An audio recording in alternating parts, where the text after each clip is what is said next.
Okie doke, we got this all unmasked now, and gonna let it sit for about an hour before we do any of that. It's already kind of set for a little while, but this is set for a while already. Just want to show you how the colors, you can see the nice tape shades there. This is gonna look quite a bit different later on because we're actually gonna have some background color. We're just building everything up in sequence on the silver. I did leave this piece of tape in the middle because it helps me center up everything as we keep going. It's not really in the way. But we're gonna do the two green graphics from the boat on this side, and there is one yellow graphic that we're going to bring up from here that's also on the boat. So those are the two we're going to do. They are separate enough that we can also mask them and spray them in the same setting. And the only thing we had to make sure was that this had enough time to dry because we're butting up to that, which means we're going to have to mask directly on it. Never mask any of these graphics without at least an hour to dry. If you give it more, that's even better. That's about it. So let me grab the blue fine line. And I'm going to come in with that one graphic that had that stutter to it, or the slotted graphic, like we did with the purple over there. But we're going to start out with just a little bit of a scallop graphic comes forward. That'll be about maybe that wide. And then it widens out here. Make it even a little bit wider just for the heck of it. And then we have a second one that comes in.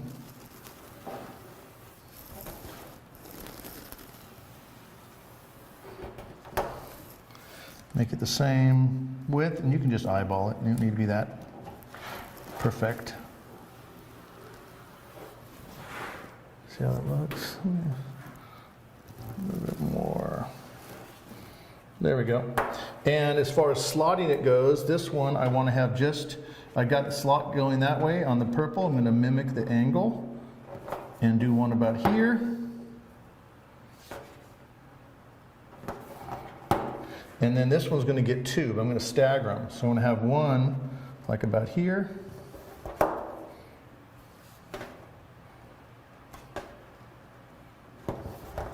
And the other will be right about there.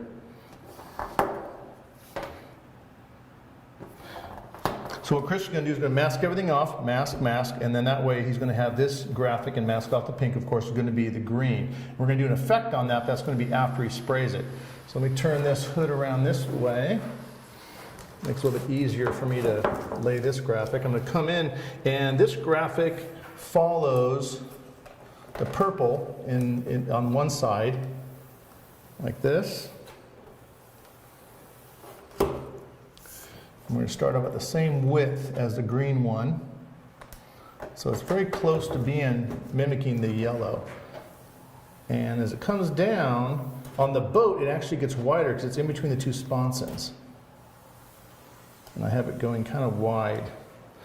And I think that's going to work out pretty good because I'm going to bring the blue graphic around here, which will balance off that.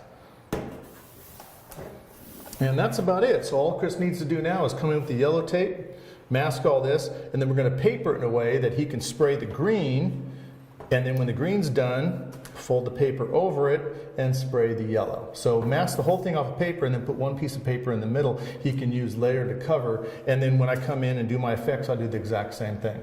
Okie doke. Cool. Time to paint. Okay, Chris has got this all nice and masked off. If you notice, the two graphics he actually strategically masked off so he can take the paper over here, even, I mean, you don't want to do it when it's wet, but when it's dry enough to put paper against but not tape against, that way he can spray the green side and he can spray the yellow side independently. As far as the yellow goes, the one that we're using right here is this iridescent yellow. Yep. And the green is, what that was, iridescent toxic green? That's the sparklescent. Sparklescent toxic green. Sparklescent electric green. Okay, I made a mistake. Electric not the green. Toxic, sparklescent electric green. The toxic. These are the two colors that we used on the original Hell's Bells 2 boat owned by Tim Campbell, as we mentioned before. He's going to go ahead and put a couple of coats of both of these on there. Again, pearls and the sparklescents look really nice, but also that underlying metallic is going to still come through. When he's done doing that, I'm going to come in and layer some effects on it. So I'm going to get out of here. You can put your mask on. I'll turn the booth on and get to spraying. And these are mixed the same exact way. These are the same ratios. It's 4 parts paint, 1 part 40-50, about 10% 40-11 reducer. So everything's pretty much even keel all the way across the And board. let it sit for 15 minutes. bingo. Okay, I'll see you back in a bit. All right guys, I did 3 coats of the iridescent bright yellow, and it's pretty much dry to the touch. It's dry enough that I can pull this paper over it, not risk anything sticking into it. And then I'm gonna apply probably 3 coats of the sparklescent electric green, so you guys can see what that looks like.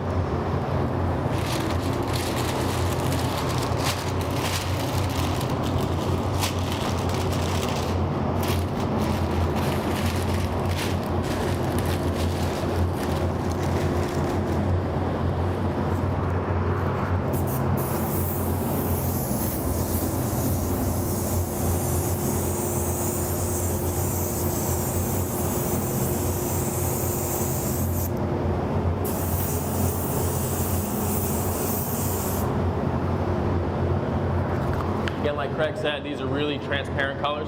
So first coat, you're gonna wanna have just a tint. You can see it's just tinted. The yellow was the same, even actually when you guys are watching, when I applied that pink, it goes down the same way.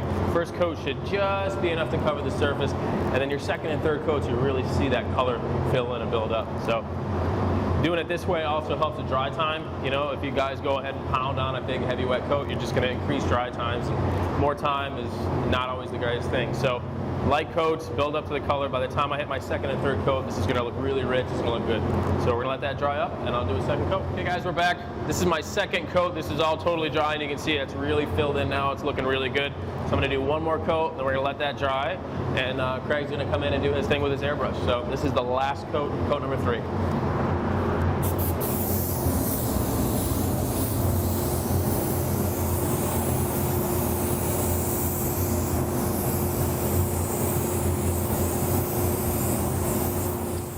Okay, we got the center piece of paper pulled away, and you can see both graphics are painted, the iridescent yellow and then the sparklescent, what was that one? Electric green. Yeah, how many coats did you put of each on here? There's 4 of the yellow and 3 of the green. 3 of the green? Yep. Yeah. Now, you just even the whole way. Yep. So we didn't do any fades or anything on this, and then the silver's still going to come through. Now on the boat, I came in and did some little added airbrush effects. Did it with my airbrush, hence airbrush effect, and did with some stencils. So the first one I'm going to do on this side, because I got the part on this side.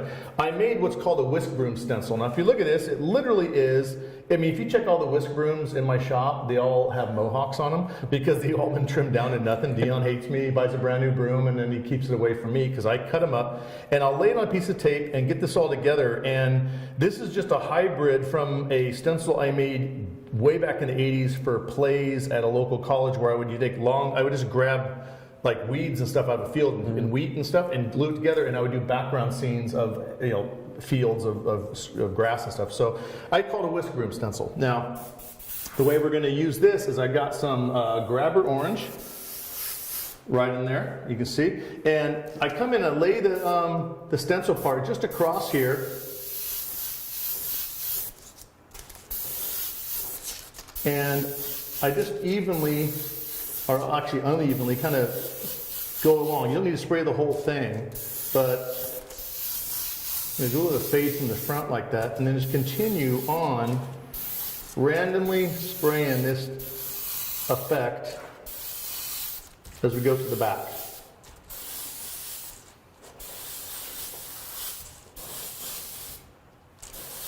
I want it to be fairly faded towards the back and a little bit more pronounced in the front. So I'll come back and add a few more up here.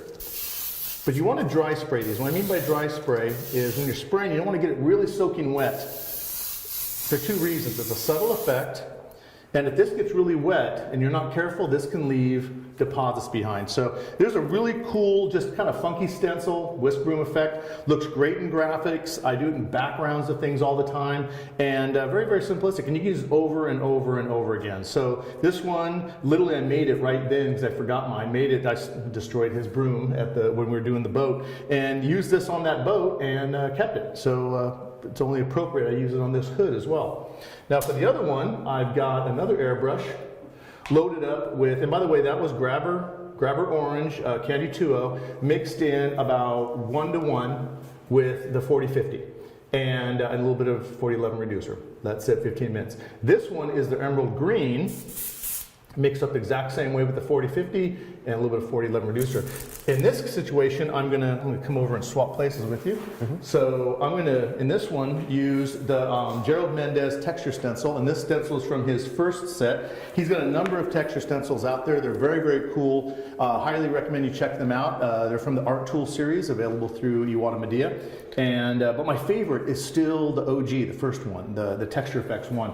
And I'm not going to do a lot with this. I'm going to first come in, and I want to get a little bit of a fade on the front. Not much, just a little bit of one here. And I'll do the same thing here, from the front of this one going back, and the front of that one going back. So very similar to the way we did the fade on that purple graphic in the beginning. Now make sure that's dry.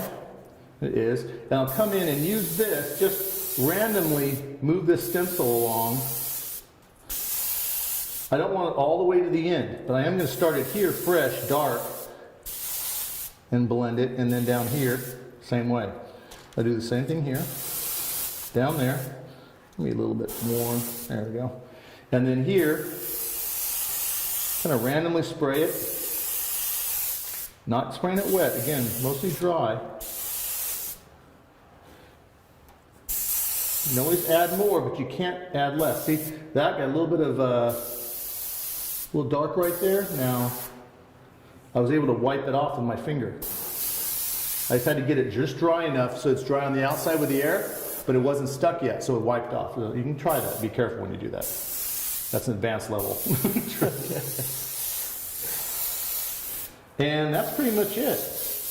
That's the only effect I'm going to do. Now, this will have a much different look once it's clear, because at this point you're seeing dry base coat candy on top of the pearl base coat. Once you clear coat it, it'll just reactivate, not so much reactivate everything, but it'll act as a light transport, where the light will go all the way through the base and come back through and have an incredible sense of depth. But we do want to make sure this is good and dry before we unmask it all. And then literally the next stage is, when we unmask it, we're going to come in, add the blue graphic, which goes back behind here.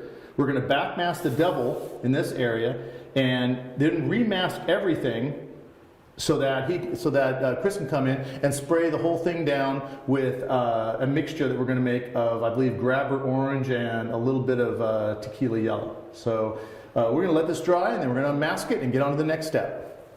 Okay, we got this all nice unmasked. It actually sat a couple of days over the weekend, so it's definitely not going to have any issues on being masked over. We're going to add one more color. I really want to at least give one day on the green, because we're going to go right over it with the blue. And at that point, we're really going to be done with our actual mask graphics. I'm still going to have the little devil design I'm going to do in here, and we'll talk about that later. But right now, I'm just going to lay out a blue graphic right here that will then mask and have them spray. And I think we're going to be doing that with is it iridescent bright blue? Is that bright blue? Iridescent bright blue? Yeah. Yep. So we're keeping with that kind of theme of the iridescent sparklescent that we've already done up to this point.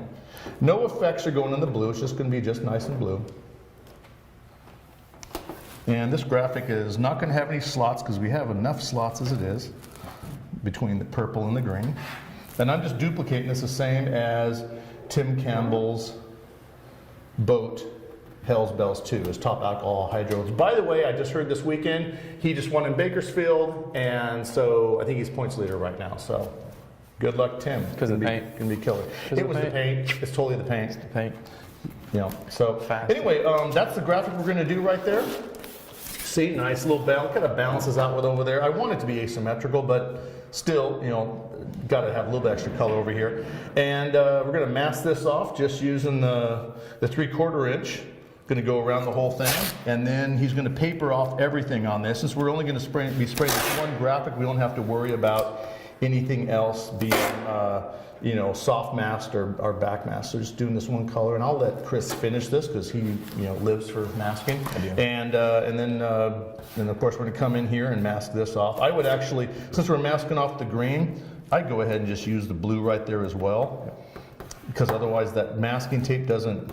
Sometimes it creeps, yeah. It creeps, but also it doesn't hit curves as nicely. Right. Remember, we love vinyl tape when it comes to water-based paints. They do not creep. So there we go. That's all ready to be masked off, and we'll be back in a second with it all masked off, and Chris showing you some blue paint. Blue paint. See you guys. Hey guys, we're back, all taped up, ready to spray, and we wanted to make one correction. Actually, we were looking at the photographs that Craig has in between doing all this, and it looked like it was not iridescent bright blue. It looked like it was Carib blue candy. So I went ahead and mixed the Carib blue. Because we're doing graphics, it's a smaller area. I can go a little more concentrated with the mix, so I actually mixed it at 4:1. So it's 4 parts 40-50 to 1 part Carib blue, and then like 5% reduction, just for a little bit of flow. I'm spraying out of an LPH 80, so it's a little bit smaller tip size. So that's all we're looking for is for flow. You really don't want these to be watery. So probably 4 coats is going to get us where we want to be. So you can see that's the concentration right there. It's nice. It's going to be nice and rich. So I'm going to go ahead and put the first coat on.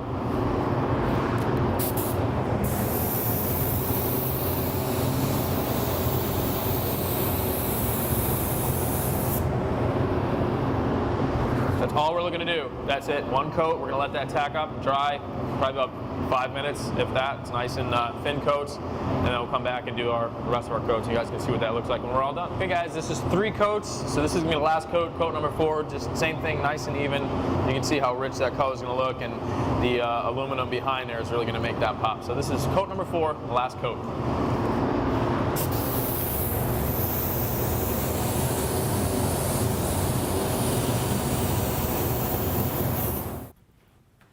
Okay, Chris has this all nice and backmasked off, if you notice, to use the fine line blue tape again. Why? Because we don't want any creep. What he's going to be doing, and also we laid in some FBS gold tape. I really like to use FBS gold for murals. It's translucent, so you can actually put it over existing graphics and still see through it enough to draw stuff on it. In this situation, I just drew the shape of the Hell's Bells Devil that I did on Tim Campbell's boat and just kind of popping in. This actually is on the side of the boat on both sides. We're going to leave that silver. What Chris is going to come in and do the same thing Dan Gardner did on the original boat. He's going to come in with the Sparkle Essence Mango and spray it in the center, like a good 6 or 8 inch band in the center, and then blend it out to nothing so we still have pure silver out here. Then he's going to come in with the Tequila Yellow and spray that in over the whole area. Okay guys, this is going to be the first coat of the mango. Like Craig said, we're going to just kind of concentrate a stripe right on the inside. So I'm going to go easy to build up my color. This is pretty transparent again. The Sparkle Essence have a tendency to be a little transparent, which in this case is going to be good because I want a nice gradual fade to that silver. So it goes from the mango to clean silver. I don't want overspray. So what I'll do is I'll make a couple passes to get my color build up darker in the middle. And I might actually go ahead and go back and add a little bit more 40-50 to cut this down just to make it a little more transparent to get a nice invisible edge so I don't have any kind of a grain, because the last thing you want to do is have a graininess from the pearl that you're candying over, because the candy will sit on the top of that and kind of cause a little bit of a funky look to it. So we'll get a little bit of coverage here, see how that looks, and we'll kind of dial in what our next approach is going to be after we see what this looks like. So this is going to be coat number 1.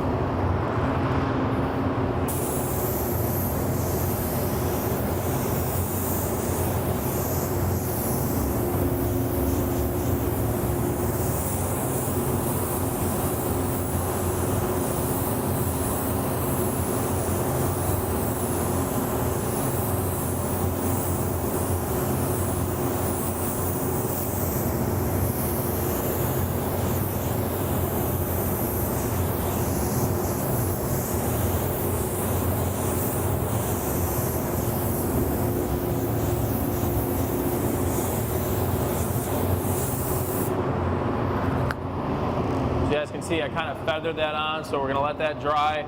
Again, I'm looking to get it darker in the middle and fade out to nothing on the edge. So we're going to let that dry up, and then I'll continue getting that rich color, exactly what I have in the middle. I want that to move to the outside, but if I were to go ahead and spray real heavy on the outside, now I would have to work even harder to push that fade to the outside, and then what we end up with, we'd have overspray here, which we don't want. So we want to try to concentrate that middle and gradually blend it out. I want to have just a little bit of this kind of a look right about here, and that's what we want. So when you're doing something like that, you're better off concentrating your color in the middle and then slowly working it out. So we'll let that dry up, and we'll see you guys in a minute. Hey guys, we're back in the booth. I don't know if I mentioned it, but a nice little tip. I turned my fan pattern on my cap, right? My air cap I went from having it vertical to being horizontal because we are working passes up and down like that. So this is like a simple little thing. It's crazy, but it works great for doing something like that when you're doing vertical passes where you kind of want to band it rather than having your gun sideways. You can work it up and down. So I'm really happy with how that looks. It's nice and dark in the center with a nice gradual fade to the outside, but to get that really seamless, nice even fade without creating dry spray, I went back and I took my mango, what I had left in the cup, which wasn't very much, and I actually mixed that 2-to-1. So instead of doing 4-to-1, I did 2-to-1 with our 40-50. So now what I did was use that 40-50 as a nice wet bed, essentially, because I could spray it nice and heavy so I don't have grainy overspray, but now this is very transparent. And all I'm gonna do is just kind of work that blend out to the edge here. I don't want to really go any further than this, but I just want to use that to even out this transition from the light to the dark. And because this is so thin in terms of color saturation, not thin in viscosity, but thin in terms of color saturation, I mean, you can see this is a spot that's not really sprayed yet. It's a lot more clear than it is Sparkle and Mango, but this will allow a nice wet edge to go down and not have that grainy, pebbly overspray that'll later affect the candy. So I'm just going to continue on. Again, there's really no rhyme or reason to this. I'm just going to kind of fade it in until I'm happy with how it looks. And what I'm going to do is actually work from the outside in. I don't want to work from the inside out, because what's going to happen is I'm going to keep pushing that overspray. And before you know it, you're going to be covered where you don't want to have your paint, and you're still going to have that overspray effect. So what you want to do is go from the wet side into your color saturation, and it'll help kind of keep that contained and also keep that overspray to a minimum.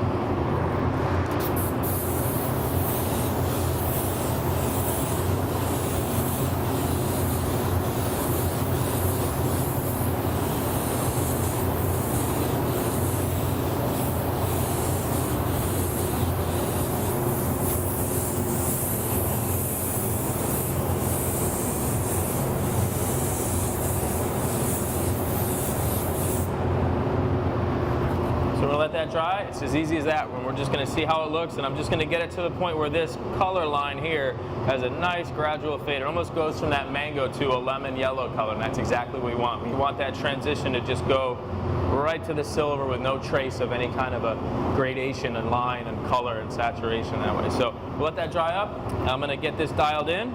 We'll let that dry even more, and then I'll come back and we'll start spraying our tequila yellow. All right, guys, we are back. My mango is completely dry.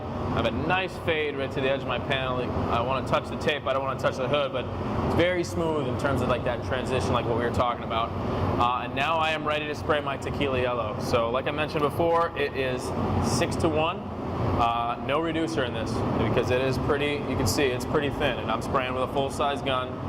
It's a 1.2, it's my Supernova Evo with a 1.2. I love this gun for candy, usually on something larger, but it's just as well on a smaller panel like this. Spraying right at 29 PSI, which is the factory recommended sweet spot for this gun. So 29 PSI, I'll probably do 4 coats. We're going to see. We're going to do 1 coat, see what that looks like. By the time we get to the 3rd coat, then it'll kind of determine whether or not we want to keep going with it. So this is going to be coat number 1. 75% overlap anytime you're spraying candy. So about 8 inches off the panel, 75% overlap. Just nice and consistent. Try to keep your gun, on this it's going to be very easy, but you always want to have your gun as parallel to your panel as possible. You don't want to be tipped up or tipped low, because what's going to happen is your fan is going to be harder at the top. It's going to be darker. That's how you'll get a lot of striping. So just always try to keep it as parallel as possible, nice and even, and have like a nice, methodical, consistent approach to what you're spraying. So this is coat number 1.